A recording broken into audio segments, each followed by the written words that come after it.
of New Hampshire. I'm a citizen of this state. I also have a call log, if anybody would like to check that with reference to any cast upon my... What's your address, please? Excuse me? Your address. My address is 140 Rumford Street, Concord, New Hampshire. Okay, since you are from out of this district, we do have to take a vote to suspend the rules to allow you to speak. I would request that that happen, please. Okay, do I have a motion to allow Mr. Excuse me, one person at a time, please? I would like the I'm motion sorry, to I will mispronounce your name. Guglielmo. Gugliano? Okay. Do I have a motion to allow Mr. Gugliano to speak despite not meeting the criteria that we typically apply?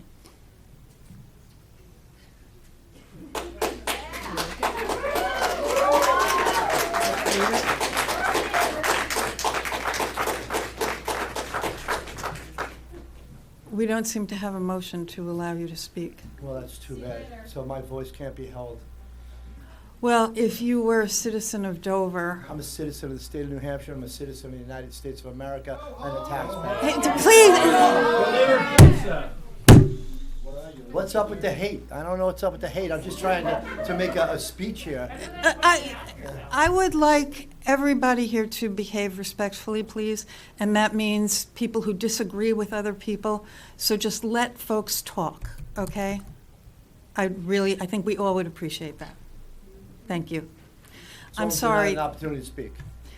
Well, we didn't get a motion to allow you to speak, and every But nobody on time, this board will allow me to speak. Now, one person will motion. nobody Correct. made Yeah. the motion. So we know where your agenda is set then. Excuse me? We know where your agenda is set. If you're not going to allow me a motion, if you will not give me Thank you, the sir. liberty of free speech to Thank make you, a sir. logical Why is he still expression here. speaking? Thank you. We haven't given. I'm trying to make we a haven't reasonable, given him logical expression option. that recognizes the rights of anybody, of everyone, including Sir, transgender thank people. you. All done. Uh-huh, I'm all done, huh? Yep. Thanks for the right to speak. You don't live here. I live in the state, okay? I live in the state, I live in this country. Hey! Bunch of haters, that's all you are. Jody Langelotti, 453 6th Street. Everybody back there, please be quiet so that we can hear what everybody has to say, okay? Thank you. Jody. I guess I am the Sally Stoddy to whom people refer for, I don't know what reason. First of all, I don't know that person. Your address again, please. I still live at Sierra Hill Drive. Okay. I don't know that person. I didn't invite that person to the meeting. I have no friends with that name in my Facebook. I'm not on a list. Shut up. I'm not on a list with anybody who knows that person. So how I am associated, except for Michelle Clancy sending me hate messages, that all of a sudden I invited this person to the meeting. Excuse me, I never For the sent you a record- message, for the it- record. No, I never sent a record, message. we That is also do not categorically untrue. mention- I'm sorry, but that is not true. Well, your name was on it. I did not send you a Well, message. your name was on it. It was your friend. We're- So anyway, Part of the rules are that we don't mention people by name. Yeah, You well- address, I was already mentioned by name by people slandering me, which I don't appreciate, and I'm not going to put up with.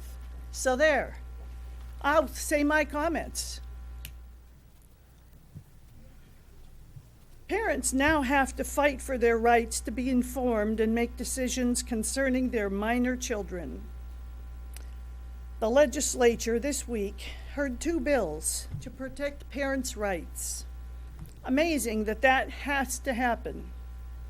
But in today's woke culture, it is imperative that parents demand to be informed about everything happening to and with their children at school. Many schools are instituting medical clinics under the guise of these kids don't have access anywhere else. And Medicaid is funding at least some of those. And unless parents are paying attention every day, they won't know they are being left out of the discussion about their kids. However, school choice is one way for parents to know they're making choices for their kids. Homeschooling, private school, Other hybrid programs are available. And thankfully, our legislature has voted to assist parents to make these important choices in the best interest of their kids, with education freedom accounts and the Children's Scholarship Fund. These programs are now growing, thankfully, and enabling parents to choose the best education option for their kids. After all, they do know best. And our local schools in Dover, Portsmouth Christian Academy, St. Thomas, and St. Mary's, all currently have openings in their classes for the fall. I've spoken with all the administrations, and they have positions open. Why would parents choose a private school or homeschooling? Few reasons. No woke ideology being pushed by the school system as truth. No school counselors doing surveys and chats with students to learn their values and then change them because they're not progressive enough. No administration and teachers withholding information from parents under the guise of, don't tell your parents or you'll be in trouble. Students learn acceptable behavior expectations in other schools in preparation for life after high school. And finally, students are learning more rigorous academics at other options, and their proficiency scores reflect this. Graduation rates are higher, and academic accomplishment is lauded. Our Dover schools continue to have no comment on the now over 100 obscene books in the school libraries. No matter if we read from them, submit their review form process, or remind everybody about the city ordinance about minors having adult material, the schools continue to remain silent and do nothing about this unbelievable issue. Now notice I didn't say a word about LGBT. I don't care about any of that. I care about minors having pornography. That ought to be clear to everybody by now. Fortunately, the legislature is slowly removing the library loophole for obscenity in the state. And soon we'll have teeth in those laws to enforce, even in the public schools. We will keep praying. That's your 5 minutes. Happens. That's your 5 Thank minutes. you.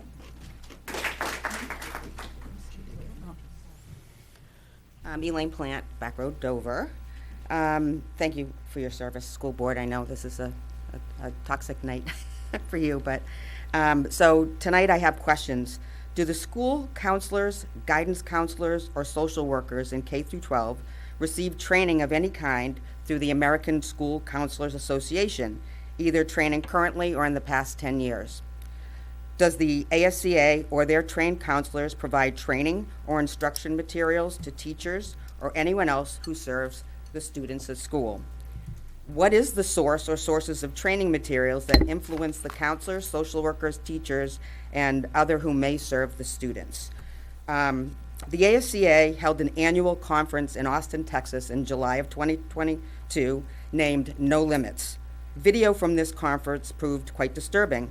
This video can be viewed at courageisahabit.org by Alvin Louis. I'm quite sure many parents would be horrified. One training session covered how do counselors change the system? How do we manipulate the system? They stated school counselors are the best master manipulators. Folks, what is the system and what are they manipulating? That system is what protects parental rights. That manipulation is usurping parental rights. And the end game is indoctrinating an ideology into the students. ASCA instructs counselors to work through a CRT lens. This includes DEI, SEL, it's all the same. Surveys are used for the same purpose. Incorporating CRT lens into data collection, this data mining is a self-fulfilling prophecy used to justify more CRT, DEI, SEL, into school programs and to employ more school counselors. Parents need to be made aware their children are being data mined for these purposes. Stop the survey data mining. Parents opt out. Carolyn B. Stone, the current ethics chairman and the past president of the American School Counseling Association, instructed counselors to deceive parents and just hold your breath that they wouldn't get caught doing it. She also claimed that children are being erased by the Parents' Bill of Rights and the Stop Woke Act. She instructs counselors to learn the rules so they know how to break them. School counselors and social workers have operated with impunity because parents still believe them to be the guidance counselors of the past. They are now the biggest purveyors of the transgender cult and CRT.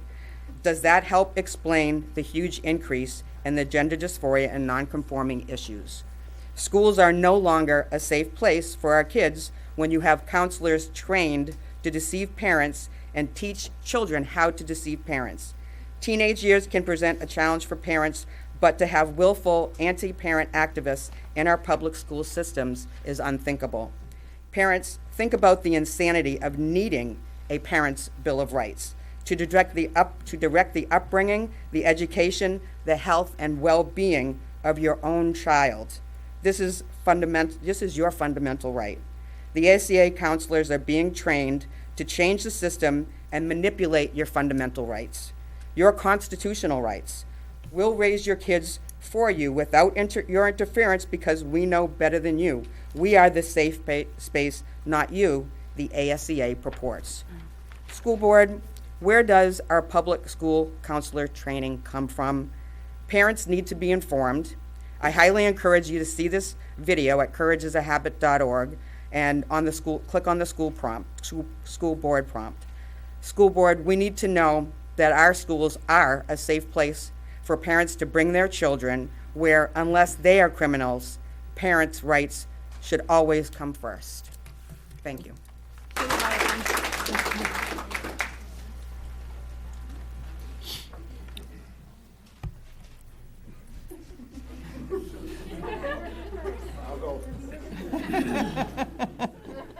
Jim Verschuren, 102B 6th Street, Dover. I've just come back from Florida where I was at a flea market, and look what I found, which I didn't think I would have a chance to wear so soon, but this is why I wear it, because hate has no place here. And I won't mention names, but earlier a person was very indignant because she said she had no role in bringing the gentleman here who you didn't allow to speak. Unfortunately for her, on Facebook, her name. This Monday in Dover at 7 p.m. at McConnell Center, they will only let Dover residents speak, but you could certainly get a lot of attention. The gentleman who you did not allow to speak.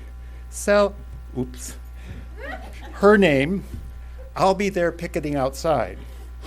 The gentleman.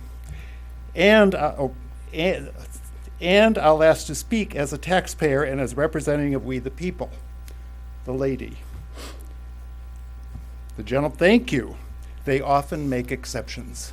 So the indignity that was professed here, that this person had no role in bringing this man here, is a total bald-faced lie.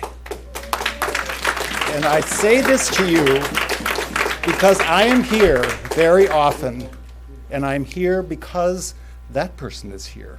And we need to counter lies when we hear them.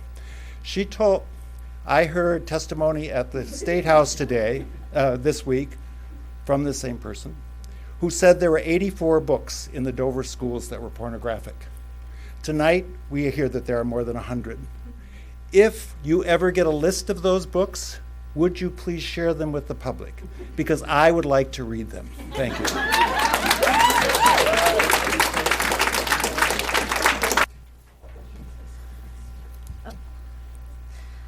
Hi, my name is Ophelia Savage. I live over at Plaza Drive here in Dover.